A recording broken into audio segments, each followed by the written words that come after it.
नमस्कार, मैं विजय पुनिया, आप लोगों का हमारे चैनल पर स्वागत है। मैं खड़ा हूँ बाहरी दिल्ली के नजफगढ़ गांव में और यहाँ पे कावड़ शिविर लगा हुआ है। मैं आपको दिखा देता हूँ कावड़ शिविर का बैनर जो है, कावड़ सेवा शिविर रोहिला टांक राजपूत सभा बाहरी दिल्ली नजफगढ़। ये दूसरा ही सेकंड है और संस्था मैंने आपको बता दिया। तमाम पदाधिकारी पीछे देखिए, एक एक सबकी फ़ोटो नज़र आ रही है। सभी पदाधिकारी यहाँ पर मौजूद है। बातचीत करते पूछते एक करके सर अपना नाम बताते हैं। जय भगवान रोहिला कोषाध्यक्ष ईश्वर सिंह रोहिला सचिव, देवेंद्र रोहिला जी, ध्यानीराम सरोया, संरक्षक समाज रतन, सुरेश रोहिला सेवक, सत्यान रोहिला समाज रतन, करतार सिंह रोहिला मुख्य संरक्षक समाज रतन प्रधान पश्चिम दिल्ली सभा, सतीश कुमार रोहिला, श्री कृष्ण रोहिला, श्रीमती रेखा रोहिला सदस्य है, महिला सचिव। नारी शक्ति एक ही नज़र आई। चलो सब शुरुआत इन्हीं से करते हैं। कावड़ शिविर को लेकर क्या कहना चाहो? हम ये कहना चाहते हैं कि हमारे भगवान ने कृपा रखे हमारे ऊपर, हम हर साल कावड़ भाइयों के लिए सेवा करें। इसी तरह से हमारा ये चलता रहे, शिविर लगता रहे और हम सदा उनकी सेवा करते रहें। यही हमारी कामना है, यही हमारे सेकंड शिविर है नहीं? हाँ जी सर, हमारे तो सेकंड शिविर है। तो आप शिविर को लेकर क्या कहना चाहोगे? नजफगढ़ सब बाहरी दिल्ली नजफगढ़ सभा जो ये अरेंजमेंट कर रही है शिविर का, ये दूसरा शिविर लगाया जा रहा है और ये बहुत मेहनत का काम है। सभी सदस्य इसमें बड़े बढ़ चढ़ के भाग ले रहे हैं और हमारे जो भामाशाह जो है सरोया जी हैं, सत्यनारायण जी है, यही जो है इसके लिए ज़्यादातर दान देते हैं। उन्हीं की वजह से सब ये चलता है और सारी कार्यकारिणी के जो सदस्य हैं सब भाग ले रहे हैं। दयानंद जी जो उसमें बढ़ चढ़ कर आगे बढ़ के सभी मेंबरों के साथ में ये काम निभाते हैं और बहुत ही अच्छा लग रहा है। पिछली बार भी बहुत सक्सेस रहा और इस बार भी भगवान के दया से भोले भंडारी हमारी बेड़ा पार करेंगे। शिविर ये बहुत अच्छा काम किया है। सभी समाज ने, नजफगढ़ सभा ने, इसकी टीम ने सराहनीय काम किया। इसके लिए हम इनका धन्यवाद। आप भी बताइए मुझे, ये पहले तो ये संस्था कितनी पुरानी है? ये संस्था कितनी पुरानी है? 89 से। ये संस्था जो है ना 89 से है जी, कार्यरत है। और इसमें जो हमारे संरक्षक हैं, हमारे श्री ज्ञानीराम सरोया जी, प्रधान में हमारे पिता तुल्य श्री दयानंद जी, और संरक्षक हमारे और समाज रत्न हमारे बड़े भाई सत्यनारायण भाई साहब, ईश्वर भाई साहब और मैडम, काफ़ी इसमें लोग हैं और ये लोग अच्छे अच्छे कार्य करते ही रहते हैं। और कावड़ शिविर का जो पिछले साल इन्होंने उठाया था, बेड़ा उठाया था कि हमने लगाना है और काफ़ी सक्सेस रहा और इस बार भी किया है। और मैं आपको थोड़ा सा बताना चाहूँगा, मैं भी 6 बार कावड़ लेके आया हूँ। 6 बार। तो कावड़ जो है ना ये इतना आसान नहीं है। हम कह तो देते कावड़ लेके आ रहा हूँ मैं, लेकिन जितने मुश्किलात से आते हैं, बारिशें होती हैं, छाले पड़ते हैं, पैर सूज जाते हैं, चला नहीं जाता है बिल्कुल भी इसमें, और लोग शिव में हो जाते हैं। मतलब बस जो लोग कावड़दार वो तो है ही हैं, जो साथ में चलते हैं, साथ से गुजरते हैं या शिविर में होते हैं, वो सब भी शिव में हो जाते हैं और पूरा शिव में माहौल हो जाता है और बड़ा ही अच्छा लगता है। बहुत आनंद आता है और सावन का पावन महीना होता है, तो बहुत ही अच्छी चीज़ है। बहुत अच्छा कार्य कर रहे हैं जी। मैं इन सब का तहे दिल से बहुत धन्यवाद करता हूँ। रोहिला टांक राजपूत सभा बाहरी दिल्ली नजफगढ़ का ये दूसरी बार का प्रोग्राम जो अपना कावड़ का है और पिछली बार भी बहुत अच्छा प्रोग्राम रहा है। ये भी बहुत अच्छा चलेगा। यही जो भी कावड़ के लोग आएंगे उनकी सेवा होगी, उनका उसमें हम लोगों का बल्कि दिमाग में यही रहेगा कि हम पुण्य का काम कर रहे हैं और नेक्स्ट भी हम यही चाहेंगे भी तीसरा भी हम शिविर लगाएं, तो शिविर के लिए ही मतलब इसी के लिए हम करना चाहेंगे। सर मैं ये जानना चाह रहा हूँ, रोहिला टांक राजपूत ये 3 अलग अलग है, तीनों एक है? एक ही है जी, पूरा एक ही है। तीनों से नाम अलग अलग। ये लिखने में कई घटक हैं, कुछ लिखते हैं, कोई टांक लिखता है, कोई रोहिला लिखता है, कोई राजपूत लिखता है, लेकिन है एक ही। हाँ जी। तो संस्था तो 1989 से चल रही है। आप लोग और क्या क्या काम करते हैं लोगों के लिए? भाई जी हम करते हैं, हमारी संस्था है ये, जैसे गरीब बच्चों को शादी करवाना, गरीब बच्चों की हेल्प करना। एक हमारे पास हमारी धर्मशाला है, उसमें गरीब बच्चों की शादी होती है, उसमें फ्री हम बुकिंग देते हैं, सारा सामान रखते हैं टेंट का। और जो पढ़ने वाले बच्चे हैं उनकी हेल्प करना, इस तरह से हमारे सामाजिक कार्य रहते हैं। सर एक चीज़ आजकल जो सोशल मीडिया में देख रहा हूँ कि कावड़िए कुछ ज़्यादा बदनाम होते जा रहे हैं कि ये गुंडे बदमाश है, नशा करने जाते हैं, इस तरह की मतलब बातें जो है भ्रांतियाँ फैलाई जा रही है। आपको क्या लगता है, सही है गलत है? ऐसा है जी, देखो असामाजिक तत्व तो सब जगह होते हैं। हो सकता है कावड़ शिविर में भी कोई एक आध ऐसा हो, लेकिन ऐसा नहीं है। कावड़ दिखाया उसको ज़्यादा हाँ, जाता है। कावड़ लाना बड़ा कठिन का काम है। मैं भी लेके आया हूँ एक बार, इतना आसान नहीं है। धूप है, बरसात है, गर्मी है, सर्दी है, फिर उसके रूल रेगुलेशन बहुत ज़्यादा हैं जी। वो तो फॉलो होते हैं। हाँ, वो फॉलो करके। और देखो उसमें बीच बीच में कोई एक आध अगर नशा वाला भी है तो ये तो सब जगह है, ये हर समाज में, हर उस फील्ड में आपको मिलेंगे। तो ये बदनाम करना ये अच्छी बात नहीं है। हम कावड़ सेवा के लिए, कावड़ियों की सेवा के लिए शिविर लगाया है और उसके लिए हम लगाते रहेंगे। 2 साल हो गए हैं, तीसरे साल फिर लगाएंगे। कावड़ियों की सेवा तो करनी ही करनी है। जितना कावड़ियों की सेवा कर लें उतना ही बढ़िया है। क्यों? आज हमने इतना बढ़िया खाना बनवाया है यहाँ पर कावड़ियों के लिए। अच्छा, आपने खाया है ना, लिया मैंने तो प्रसाद। कैसा लगा? बहुत अच्छा जी। तो ऐसा ही कावड़िए जो थके हुए आएंगे ना, उनका थकावट दूर हो जाएगी। हाँ बिल्कुल। सुकून भी मिलेगा उनके साथ। है? सुकून भी मिलेगा। हाँ हाँ, सुकून मिलेगा, क्यों नहीं मिलेगा सुकून? सुकून तो मिलना ही मिलना है। ये हमारे प्रधान जी सैफ अली नाम बताइए। दयानंद रोहिला।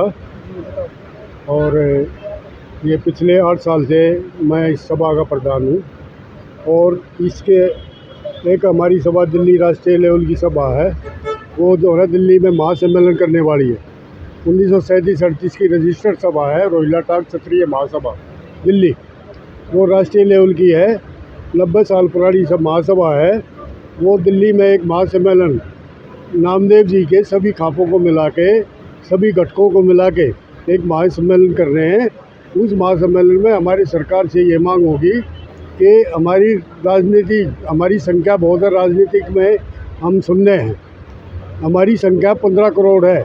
उसके हिसाब से हमारा राजनीतिक प्रतिनिधित्व, हमारा ना कोई एमएलए है, ना कोई एमपी है, ना और किसी पोस्ट पर राज्यपाल है, ना एमएलसी है, कोई भी नहीं है। तो हमारी ये मांग होगी कि हम राजनीतिक पार्टियों को ये संदेश देंगे कि हम भी इतनी संख्या में, हमारी वोट से भी आपकी सरकार बनती है, तो हमें भी जो है ना अपनी संख्या के अनुसार भागीदारी अपनी हमें भी चाहिए। ये हम संदेश देने की कोशिश करेंगे इस सरकार को और ये जितनी भी देश में राजनीतिक पार्टियां हैं उनको। तो हमारा कार्यक्रम आने वाले दिसंबर में होगा और उसमें जो है ना हम ये चाहते हैं लाखों की संख्या में हमारे समाज बंधु उसमें आए। सर मैं एक चीज़ जानना चाहूँगा, आप अध्यक्ष रोहिला टांक राजपूत सभा के, जब आप लोग डिसाइड करते हो कि हमें शिविर लगाना है, तो बहुत सारी परेशानियाँ आती है। ये बड़ी परेशानी तो ये आती है लोगों को एक साथ कैसे इकट्ठा किया जाए। कई बार क्योंकि कई के पास प्रेशर जी शिविर के बारे में 1 महीने से हम घूम रहे हैं लगभग। कभी डीएम ऑफिस के, कभी डीएसटीसीबी ऑफिस के, कभी बिजली घर के, कभी एमसीडी के, मतलब चक्कर काट रहे हैं। उससे परमिशन लो, उससे परमिशन लो, उससे परमिशन लो। बिजली का 3 दिन के लिए मीटर लगना है, हमें परेशान कितनी बार हो चुके होंगे, कितनी बार बिजली दफ्तर में जाओगे। इसी तरह पुलिस की भी यार सारी फॉर्मेलिटीज़ हमने पूरी की है। जब भी अलर्ट रहना पड़ता है कि कोई मिस हैपनिंग ना हो जाए, कोई दुर्घटना ना हो जाए, ताकि ये लांछन हमारी सिर ना लग जाए। हम अलर्ट रहते हैं कि इसमें कावड़ का शिविर जो है ना, मतलब ठीक ठाक भगवान से हाथ जोड़ते हैं, ये दिन ठीक ठाक 3 दिन हमारे बीत जाए बस। इनके से आप परमिशन लेने जाते हैं तो दिक्कतें तो काफ़ी आती है। कोई डॉक्यूमेंट मांगते हैं, कोई जैसे मान लें किसी विधायक से फ़ोन सारे पूरे होते हैं ना, जो अपनी रिटर्न भरता है, जिसका रजिस्ट्रेशन नंबर है, और बहुत सोसाइटी डिफाल्टर नहीं है, बहुत सारी सोसाइटियाँ डिफाल्टर पड़ी हैं, उनको नहीं मिलती परमिशन। हमारी कोई डिफाल्टर नहीं है, उसकी 3 साल की रिटर्न जमा करवाते हैं वहाँ पर, ऑडिट रिपोर्ट जमा करवाते हैं वहाँ, उसके बाद परमिशन मिलती है। सब कुछ सारे पेपर। विधायक वगैरह फ़ोन नहीं करते क्या? हमें तो कर सकते हैं। विधायक के साइन चलते हैं, विधायक के साइन होते हैं एक बार फार्म के ऊपर, विधायक की परमिशन भी चाहिए, साइन मांगते हुए। अच्छा आगे कब तक, मतलब क्या अब हमेशा चलता रहेगा शिविर ये? हाँ हमारी कोशिश हर साल है। एक बार शुरू कर दिया तो हर साल लगाएंगे, बिल्कुल लगाएंगे। और लोगों की सेवा भी चलती है। लोगों की सेवा भी करते रहे हैं और हमने अपना ध्येय बना रखा है कि बच्चों को अपने पैरों पर खड़ा कर दिया सबसे बड़ा काम तो वही है। और अभी हम समाज में सेवा करेंगे। और ये आजकल तो जैन जी प्रोटेस्ट करते रहते हैं, जैन जी युवा जो प्रोटेस्ट करते देखो युवा लोग प्रोटेस्ट है, अच्छा वो मांगे भी है कुछ। उनकी मांगे देखो अपनी जगह हैं, लेकिन हम जायज़ है। उनकी मांगे भी जायज़ है सरकार से, कुछ हिसाब किताब जो सरकार ने देना चाहिए उनको ज़रूरी भी है। वो तो शिक्षा को ठीक रखना चाहते हैं। शिक्षा को ठीक रखने शिक्षा के के लिए लिए काम कर रहे हैं। यस, शिक्षा तो पहले है जी। अगर देश की शिक्षा सही हुई, शिक्षा नीति सही हुई तो हमारा देश आगे बढ़ेगा। कुछ और बताना चाहोगे कि आगे देश के लोगों को कुछ कहना चाहो? भाई हमारा यही संदेश है कावड़िए भाइयों से कि ये भगवान की आस्था के प्रति मतलब एक मतलब वो है, निशाना हाँ, उसमें जो है ना मतलब मिसबिहेव ना करें और अच्छा व्यवहार लेके अच्छी आस्था लेके कावड़ लेकर आए। विश्वास बना हाँ, रहे विश्वास लाके, ताकि लोग ये ना समझे कि बहुत से गुड्डे बदमाश कावड़ लेने के लिए जाते हैं। यही हमारा। तो ये मैं आपको बैनर भी दिखा दूँ। ये बैनर है जिसमें बबलू जी है, जय भगवान रोहिल्ला, सतीश रोहिल्ला, देवेंद्र रोहिल्ला, राजकुमार रोहिल्ला, संतलाल रोहिल्ला, ईश्वर सिंह रोहिल्ला, राजवीर रोहिल्ला, दयानंद रोहिल्ला, खेमचंद रोहिल्ला, सज्जन कुमार रोहिल्ला, ज्ञानीराम सरोया, ये सारे इनका एक संगठन है, कार्यकारिणी की पूरी टीम है। और कावड़ियों के लिए इन्होंने यहाँ पे बिस्तर भी सजा दिया था कि कावड़ी आएंगे तो थकान उतरेगी। उधर खाने पीने का यहाँ पे सुविधा है, इधर खाने पीने की सुविधा। और बारिश भी बहुत तेज़ आ रही है। बारिश ने तो 2 दिन से बिल्कुल कमाल कर रखा है, लोगों की मन की आस्था पूरी कर दी कि बारिश नहीं आती। और पीछे शिविर थोड़ा छोटा जरूर है, लेकिन शिविर छोटे बड़े से नहीं होता, श्रद्धा से होता है। कि कोई भी इंसान जब श्रद्धा किसी दिल में श्रद्धा लगे किसी के लिए काम करता है तो वही सबसे बड़ी चीज़ मानी जाती है। तो मैं विजय पुनिया, मुझे दीजिए इजाज़त। धन्यवाद। वीडियो को शेयर कीजिए, लोगों तक पहुँचाए, चैनल को सब्सक्राइब कीजिए और मुझे दीजिए आशीर्वाद। शिविर में आके मैं अब और पंजाब से आया हूँ और मुझे आके सभी समाज बंधुओं से एक तो मिलना बहुत अच्छा लगा और समाज बंधुओं का उत्साह देखकर भोले बाबा के प्रति मन बड़ा प्रसन्न हुआ। काफ़ी मतलब संख्या में लोग यहाँ पे आए थे, पार्षद जी भी आए थे। आज इसका उद्घाटन भी हुआ शिविर का, और कावड़ी अब दिल्ली में आना शुरू भी हो गया है। तो कैसे देखते हैं चीज़ों को? उनका हम सभी मिलकर स्वागत करेंगे, अच्छा लगेगा। तो शिविर में और क्या क्या चीज़ें पूरी हो जानी चाहिए ताकि सुविधा और भी अच्छी हो जाए? नहीं, अभी तो मैं आया हूँ, मैं अभी नया हूँ तो मुझे थोड़ा इसके बारे में नॉलेज नहीं है। बाकी प्रबंध बहुत अच्छा कर रखा है, सभी कमेटी वाले बहुत तन मन धन से सहयोग कर रहे हैं। पार्टी की तरफ से सहयोग, दिल्ली सरकार की तरफ से वो मुझे मालूम नहीं है सर। अभी बोलो मुझे। बस भाईजान ने बोल सेम ही समझो, आप भी समझो सेम ही चीज़ है। भाई समाज की सेवा है और सभी को करना चाहिए इसमें। और जब हमारे प्रधानमंत्री देश की सेवा कर रहे हैं तो हम लोग भी करना चाहिए ना उनके रास्ते पर। अब वो 24 घंटे देते हैं समाज अपने भारत के लिए, हम लोग क्या थोड़ा भी नहीं समय दे सकते क्या उनके लिए? देना चाहिए ना। आप देखो विश्व में प्रधानमंत्री की क्या डंका बज रहा है, लोग उनके हाथ छूने के लिए भगवान का रूप समझते हैं। कहते हैं अगर उनका छू लिया हम हाथ में ने तो हम तो तर गए। तो भी हमारा तो इंडिया है, नॉन बायोलॉजिकल। हाँ देखिए आप अभी विश्व में आप देखो कि उनके हाथ ऐसे करने के लिए लोग तरस सकते हैं, और हम तो हमारे इंडिया में वो प्रधानमंत्री हैं। तो जब इतना बड़ा देश में सारे विश्व के लोग उनको लोहा मानते हैं तो क्या हम उनकी कैसे उनकी आलोचना कर सकते हैं हम? आखिर प्रधानमंत्री भी तो देश के हमारे। जी देश के प्रधानमंत्री तो स्वागत करना चाहिए। प्रधानमंत्री का पद महत्व है। ऐसा कभी हुआ कि जो कभी प्रधानमंत्री 24 घंटे सीट पर काम करता हो? ऐसा कभी नहीं हुआ। 24 घंटे तो कोई नहीं कर सकता। तो फिर नींद भी चाहिए, थकान तो फिर होती है। आपके इतना भी नहीं कहना चाहिए। हाँ ये प्रधानमंत्री करते हैं 21 घंटे कम से कम काम करते हैं। तो फिर 3 घंटे की नींद तो होती नहीं। विज्ञान तो कहता है 6 घंटे की तो नींद इंसान को चाहिए। अब 75 साल के वैसे अब देखिए आप अगर आप 15 साल में उठा के देखें कितना परिवर्तन हुआ है भारत का। अब तो अलग चीज़ क्या है। कि लोग तो देखते नहीं बाहर की क्या हो रहा है क्या नहीं हो रहा। परिवर्तन अलग चीज़ है, लेकिन ये कह रहे हैं 21 घंटे काम करते, 24 घंटे काम जब करते, काम करते ये तो बात ना। हजम नहीं होती ना। नहीं आप कितने घंटे सोते हो?